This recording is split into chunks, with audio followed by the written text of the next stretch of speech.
तो सबसे पहले समझेंगे इलेक्ट्रॉनिक विन्यास क्या होता है, इलेक्ट्रॉनिक विन्यास कैसे करते हैं। इलेक्ट्रॉनिक विन्यास मतलब इलेक्ट्रॉनों को कैसे कक्षकों में भरा जाता है और इलेक्ट्रॉनिक विन्यास क्यों होता है। कोई भी तत्व जो हमारे पीरियोडिक टेबल में आवर्त सारणी में पाया जाता है, उनकी ये टेंडेंसी होती है कि वो एक फुल्ली फील्ड या हाफ फील्ड स्ट्रक्चर को गेन करें, कॉन्फ़िगरेशन को गेन करें, ताकि वो मोर स्टेबल हो जाएं। तो हम लोग जानते हैं कि हमारे आवर्त सारणी में 7 आवर्त तथा 18 ग्रुप होते हैं। ग्रुप मतलब वर्ग होता है, जो खड़ी पाई होती है उसे वर्ग कहते हैं और पड़ी पाई को आवर्त कहते हैं।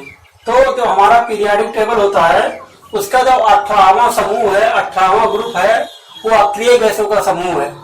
अब कहा जाता है अक्रिय गैसों की जो इलेक्ट्रॉनिक कॉन्फ़िगरेशन होती है वो पूरी फुल्ली फील्ड होती है, इसलिए वो बहुत कम रिएक्शंस में भाग लेते हैं। बहुत रियल गैस में जो ऐसा होता है, बहुत ज्यादा जब उत्तेजित कर देते हैं किसी रिएक्शन को, तब कभी, या मतलब ये कह सकते हो कि सालों 10 साल बाद कोई एक अक्रिय गैस रिएक्शन करता है। ठीक, बहुत रेयर केस होता है जब अक्रिय गैस की रिएक्शन प्रॉपर्टी हम देखने को पाते हैं। तो हम आज समझेंगे कि इलेक्ट्रॉनिक विन्यास बेसिक्स कैसे करते हैं हम। तो सबसे पहले हम समझेंगे इलेक्ट्रॉनिक विन्यास होता क्या है। तो हम क्या कहेंगे, तत्वों का इलेक्ट्रॉनिक विन्यास उस तत्व के परमाणुओं के कक्षकों में इलेक्ट्रॉनों का वितरण होता है कि इलेक्ट्रॉन कहाँ कहाँ एग्जिस्ट करते हैं। इलेक्ट्रॉनिक विन्यास, ठीक, इलेक्ट्रॉनिक विन्यास को करने के लिए जो नियम होता है वो चलता है आपबाउ का नियम। ठीक, आपबाउ जर्मन वर्ड है, इसका मतलब होता है बिल्डअप। बिल्डअप मतलब निर्माण करना। तो इस नियम के तहत क्या है कि इलेक्ट्रॉन सबसे कम ऊर्जा वाले कक्षक में जाते हैं, इसके पश्चात उच्च ऊर्जा कक्षक में जाते हैं। ठीक, तो कम ऊर्जा और उच्च ऊर्जा को समझने के लिए कौन से कक्षक की ऊर्जा क्या होती है, इसके लिए n+l रूल लगता है। कक्षाओं में उपस्थित इलेक्ट्रॉन की ऊर्जा n मतलब होता है मुख्य क्वांटम संख्या और l मतलब द्विगंशी क्वांटम संख्या। क्वांटम संख्याएं 4 तरह की होगी, लेकिन यहाँ पे हम 2 क्वांटम संख्याओं का बात करेंगे। आगे की वीडियो में मैं क्वांटम संख्याओं का प्रकार, पाउली और पोर्जन का नियम, हुंड का नियम एक पर्टिकुलर वीडियो बना के आप लोगों के बीच में लाऊंगा। अभी हम लोगों का पूरा टारगेट है कि हम इलेक्ट्रॉनिक विन्यास बेसिक समझ जाएं। ठीक, तो ये n+l रूल क्या है, इसमें क्या है कि कक्षाओं में उपस्थित इलेक्ट्रॉन की ऊर्जा n मतलब मुख्य क्वांटम संख्या तथा l द्विगंशी क्वांटम संख्या, दोनों क्वांटम संख्याओं पर निर्भर करता है। अब हम समझेंगे कि n और l क्या होता है। तो एक्चुअली यहाँ पे हम इसे थोड़ा आसान भाषा में समझ लेंगे। जो मुख्य क्वांटम संख्या होता है ये नंबर्स होते हैं, ठीक, कक्षकों की संख्या होती है। ठीक, तो यहाँ पे n क्या है 1 और s क्या है l है। अच्छा, sp/df जो कक्षक होता है उसके लिए l की वैल्यू क्या होती है, क्रमशः इस तरह होती है। देखिए s के लिए, जो s कक्षक के लिए होता है उसकी वैल्यू 0 होती है, और l की वैल्यू p के लिए क्या होता है 1 होता है, d के लिए क्या होता है 2 होता है, ठीक, और f के लिए 3 होता है। इस तरह से हम किसी भी कक्षक की ऊर्जा निकाल सकते हैं और पता कर सकते हैं किस कक्षक की ऊर्जा कितनी है। तो इस तरह से हम अब कक्षकों की ऊर्जा, जैसे यहाँ से हम देख लेते हैं n की वैल्यू यहाँ 1 है और l को निकालने के लिए s की वैल्यू 0 हो जाएगी, तो इस कक्षक की ऊर्जा 1 हो जाएगी। इसी तरह 2s की ऊर्जा अगर बात करें तो उसकी ऊर्जा क्या होगी 2 हो जाएगी। जाहिर सी बात है कि 1s की ऊर्जा 2s से कम है। तो आपबाउ नियम कहता है कि जो इलेक्ट्रॉन होता है, इलेक्ट्रॉन भरे जाने का जो क्रम होता है वो कम ऊर्जा से उच्च ऊर्जा की ओर होता है। तो ये जब हम एक आइडिया होता है याद करने का, यहाँ हम लिख दिए हैं, पहले से आप लोग याद करिएगा 1s 2s 3s 4s 5s 6s 2p 3p 4p 5p 6p 3d 4d 5d 4a 5 है। ठीक, तो जो इलेक्ट्रॉनों का भरने का क्रम होता है, ये तीर मैंने जिस तरह से लगाया है, पहले 1s कक्षक भरे जाएंगे। यहाँ पे कक्ष जो सेल है उनके बढ़ती हुई ऊर्जा का क्रम यहाँ पे लिखा हुआ है 1s 2s 3s 3p 4s ... आप देख सकते हो। वीडियो पॉज करके आप देख लीजिए, नोट्स बना लीजिए, बहुत इंपॉर्टेंट है। देखिए पहले इलेक्ट्रॉन कहां जाएंगे, 1s में जाएंगे, फिर 2s में जाएंगे, उसके बाद 2p। ये क्रम ऐसे चलता है, ऐसे, ठीक है, ऐसे करके 4s के बाद में 3d में इलेक्ट्रॉन जाता है, फिर 4p, फिर 5s, ऐसे करके 4d में जाता है, फिर 5p में जाता है, फिर 6p में जाता है। ठीक, आप ये समझ गए होंगे। ये जो हमने खंड किया है अपने बोर्ड का, ये आपको समझ में आ गया होगा। अब हम आपको पाउली का नियम बताते हैं। पाउली का अपवर्जन नियम होता है, पाउली का एक्सक्लूशन नियम होता है। पाउली का अपवर्जन नियम यह है कि किसी भी परमाणु में, जो परमाणु के कक्षकों में इलेक्ट्रॉन भरे जाने का नियम है, वो क्या है, उन्होंने पाउली ने बताया कि जो यस सेल है, यस कक्षक है, उसमें मैक्सिमम 2 इलेक्ट्रॉन हो सकते हैं। ऐसे ही पी कक्षक में 6 इलेक्ट्रॉन, डी कक्षक में 10 इलेक्ट्रॉन और एफ कक्षक में 14 इलेक्ट्रॉन भरे जा सकते हैं। ये पाउली का अपवर्जन नियम है। ठीक, पाउली का नियम इंडिविजुअल पूछता भी है, आप बता सकते हो कि पाउली का नियम क्या है। पाउली के नियम के अनुसार किसी भी परमाणु के कक्षक में जो यस कक्षक होता है, उसमें 2 इलेक्ट्रॉन तथा पी कक्षक, डी कक्षक और एफ कक्षक में क्रमशः 6, 10 और 14 इलेक्ट्रॉन भरे जा सकते हैं। तो इस तरह से हम समझ सकते हैं किसी भी तत्व का हम इलेक्ट्रॉनिक विन्यास आसानी से निकाल सकते हैं। तो हम जानते हैं, देखिए केमिस्ट्री जो है अपवादों से भरा है। ठीक, तो जब हम किसी भी तत्व का इलेक्ट्रॉनिक विन्यास निकालते हैं तो देखते हैं, हम एक बेसिक तत्व ले लेते हैं। एक चीज और हम लोग आप लोगों को बता रहे हैं कि जैसे इलेक्ट्रॉनिक विन्यास का ये भी रूल होता है कि जब हम जैसे किसी आवर्त में जाते हैं, आवर्त सारणी का क्या नियम है, आवर्त सारणी में हम आपको बताएंगे, आपको आवर्त सारणी की पूरी प्रॉपर्टी, आवर्त सारणी को याद करने का एक शॉर्ट ट्रिक आगे वाले कई वीडियो में मैं आपको बताऊंगा। तो उसमें क्या होता है, देखिए हम पहले आपको बता देते हैं मुख्य क्वांटम संख्या क्या होती है। मुख्य क्वांटम संख्या के कोशों में उपस्थित इलेक्ट्रॉनों की जो संख्या होती है वो 2n² होती है। ये रूल है 2n²। ये क्या है, परमाणुओं के कोशों की संख्या होती है। अब हम समझेंगे, अभी अब पूरा बात चल रहा था कोश कक्षक। कक्षक होता क्या है, तो कक्षक क्या है, परमाणु के नाभिक के चारों ओर इलेक्ट्रॉन जिस गोलाकार पथ में घूमते हैं उन्हें कक्षक कहते हैं।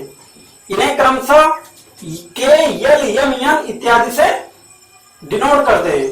जहां के की वैल्यू 1 होती है, एल की वैल्यू 2 होती है, ऐसे ही आगे निकाल लीजिएगा आप लोग। ठीक है, अब हम समझेंगे कि यहां देखिए एक रूल और पूरे इलेक्ट्रॉनिक विन्यास को समझने के लिए केवल क्या क्या अफवाहों का रूल समझना होता है, पाउली के अपवर्जन का नियम लगता है, और ये ऊर्जाओं के बढ़ती हुई क्रम का नियम लगता है, और ये समझना L+L रूल समझना होता है। और एक रूल और लगता है जहां पे अपवाद होता है। जैसे हम अपने 30 तक के तत्वों में देखेंगे, 30 परमाणु क्रमांक तत्वों का देखेंगे, जब हम एनालिसिस करेंगे तो हम देखेंगे कि हमारे 30 तक के तत्वों में क्रोमियम और कोबाल्ट 2 ऐसे तत्व हैं जो इन नियमों का पालन नहीं करते हैं।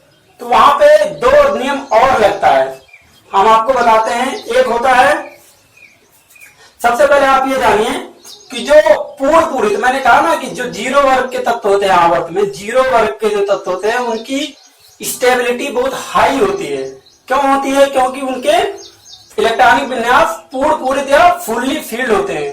तो इसीलिए आप लोग ये ध्यान रखिए कि जो ऐसे तत्व जिनके इलेक्ट्रॉनिक विन्यास या तो पूर्ण पूरित हो, या हाफ फील्ड हो, या अर्ध पूरित हो, फुल फील्ड या हाफ फील्ड इलेक्ट्रॉनिक विन्यास वाले तत्व ज्यादा स्टेबल होते हैं, मोर देन ऐसे तत्वों के जिनका, ये सारे तत्व क्रियाशील तत्व है। जैसे यस ब्लॉक का जो तत्व होता है सबसे क्रियाशील तत्व माना जाता है। यस ब्लॉक में 13 तत्व होते हैं, सभी लोग बहुत तीव्र क्रियाशील माने जाते हैं क्योंकि इनकी टेंडेंसी रिएक्शंस करने की बहुत हाई होती है।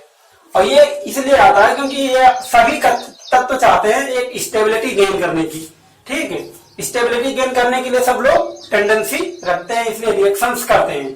तो इलेक्ट्रॉनिक विन्यास जब कोई तत्व का इलेक्ट्रॉनिक विन्यास इस तरह से होता है कि वो पूर्ण पूरित या अर्ध पूरित इस टेंडेंसी को प्राप्त करता है तो वो तत्व सोचता है कि ऐसे ही स्ट्रक्चर को गेन कर लिया जाए। तो वहां पे एक जैसे एक तत्व हमारा है 30 तक के तत्व में क्रोमियम और कोबाल्ट दो ऐसे तत्व हैं जिनकी इलेक्ट्रॉनिक विन्यास इन नियमों का पालन नहीं करती है। हम उस नियम को पालन करने के लिए एक अलग से नियम आता है, क्या? वो हुंड का नियम चलता है। हुंड का नियम क्या होता है? हुंड ने यह बताया कि किसी भी तत्व का इलेक्ट्रॉनिक विन्यास करते समय सबसे पहले ये ध्यान रखा जाता है कि तत्वों के उपकोषों में, कोष एक होता है, उपकोष होता है। जैसे पी सेल है, पी कक्षक है, पी कक्षकों में यस कक्षक में उपकोषों की संख्या कितनी होती है? 1 होता है, ठीक। और पी कक्षक में 3 होता है और डी में 5 होता है। 1 2 3 4 और 5 और यफ में 7 होता है। 1 2 3 4 5 1 2 3 4 5 6 7 ये उपकोषों की संख्या होती है। यस में 1, पी में 3, डी में 5 और यफ में कितना? 7। तो इसको पीएक्स, पीवाई और पीजेड कहते हैं, ठीक। ऐसे इसको डीएक्स, डीवाई, डीएक्स वाई, ऐसे dx square minus Y square ऐसे करके इसको नाम दिया जाता है, आप देख लीजिएगा, ठीक। तो हुंड ने क्या बताया कि अगर हम इलेक्ट्रॉनिक विन्यास करते हैं तो ये देखते हैं कि पहले सभी उपकोषों में एक एक इलेक्ट्रॉन भर लेते हैं, ठीक। एक एक इलेक्ट्रॉन भर लेते हैं, उसके बाद इलेक्ट्रॉनों का युग्मन करते हैं। उन्होंने ये बताया कि सबसे पहले सभी कक्षकों में, सभी उपकक्षकों में एक एक इलेक्ट्रॉन भरना अनिवार्य है। ये हुंड का नियम है। आशा करते हैं हुंड का नियम आपको समझ में आ गया होगा। अब हम आपको कुछ एग्जाम्पल लेके बताएंगे तो जिससे आपको समझ में आ जाएगा कि इलेक्ट्रॉनिक विन्यास कैसे करते हैं। बहुत ही आसान है, बहुत आसान तरीके से किया जा सकता है और हर जगह काम आता है इलेक्ट्रॉनिक विन्यास। देखिए, जैसे हम सोडियम लेते हैं, एक चीज और बता देते हैं, सोडियम का परमाणु क्रमांक होता है 11, ठीक। इसमें परमाणुओं की संख्या, इलेक्ट्रॉनों की संख्या 11। इसका मतलब क्या होता है? इसका परमाणु क्रमांक इज इक्वल टू इलेक्ट्रॉनों की संख्या। अब इलेक्ट्रॉनों की संख्या बराबर प्रोटॉनों की संख्या। प्रोटॉन जो ओवरऑल प्रोटॉन होता है, प्रोटॉन में नाभिक होता है, नाभिक में प्रोटॉन और न्यूट्रॉन पाए जाते हैं। प्रोटॉन पे धन चार्ज होता है और इलेक्ट्रॉन पे ऋण चार्ज होता है। तो हम समझेंगे कि 11 इलेक्ट्रॉनों की स्ट्रक्चर बनाना है, यानी इलेक्ट्रॉनिक विन्यास हमें निकालना है। तो इसके लिए क्या करेंगे? सबसे पहले क्या आएगा? 1s में 2 इलेक्ट्रॉन, 2s में 2 इलेक्ट्रॉन, 1s2, 2s2, 2p6, ठीक। 3s कितना हो गया? 2 2 4 4 6 10, एक बचा 11, ठीक। इसका इलेक्ट्रॉनिक विन्यास कितना है? 1s2, 2s2, 2p6, 3s 1, p में 6 इलेक्ट्रॉन, ठीक। समझिए, डी में 10 इलेक्ट्रॉन और एफ में 14 इलेक्ट्रॉन। तो इलेक्ट्रॉनिक सोडियम का इलेक्ट्रॉनिक विन्यास क्या है? 1s2, 2s2, 2p6, 3s 1। देखिए 1s2, 2s2, 3s, 1s, 2s, 3s, 3p, 4p। देखिए, ठीक है, समझ में आ गया होगा आप लोगों को कैसे कर रहे हैं हम, ठीक है। सोडियम देख लिया। अब आपको हम क्रोमियम का करते हैं, बाकी आप लोग कर लीजिएगा, बहुत आसान होता है, इसी करिएगा ऊर्जा के बढ़ते हुए क्रम में। क्रोमियम जो है, क्रोमियम का परमाणु क्रमांक होता है 24। इसमें इलेक्ट्रॉनों की संख्या 24 और इसको अपवाद कहते हैं। कैसा अपवाद? ऐसे स्टार बना लीजिए, इसको याद रखिए। और एक होता है कोबाल्ट 29। तो 30 तक के तत्व में यही 2 तत्व हैं जो इस नियम को फॉलो नहीं करते, यहाँ हुंड का नियम लगता है। तो इस हिसाब से देखिए, इसका अगर हम नॉर्मल इलेक्ट्रॉनिक विन्यास निकालेंगे तो क्या आएगा? 1s2, 2s2, 2p6, 3s2, ठीक, 3s2, 3p6, कितने हो गए? 2 2 4 4 6 10, 2 12 12 6 18। अब आएगा 4s2, 18 2 20 और 3d, इसके बाद 3d। देखिए यहां से 3d 20 हो गया, 20 4 24। अब देखिए, जिस तरह से हमने आपको बताया है, उस तरह से इलेक्ट्रॉनिक विन्यास जब आप क्रोमियम का करोगे तो इलेक्ट्रॉनिक विन्यास क्रोमियम का इस तरह से होगा। पहले बनेगा 1s2, फिर 2s2, फिर 2p6, फिर 3s2, फिर 3p6, फिर 4s2, फिर 3d4। अब हम आप लोगों को बताएं 4 में जो उपकोषों की संख्या होती है, डी में उपकोषों की संख्या कितनी होती है? 5। तो इसमें कितने इलेक्ट्रॉन है? ऐसे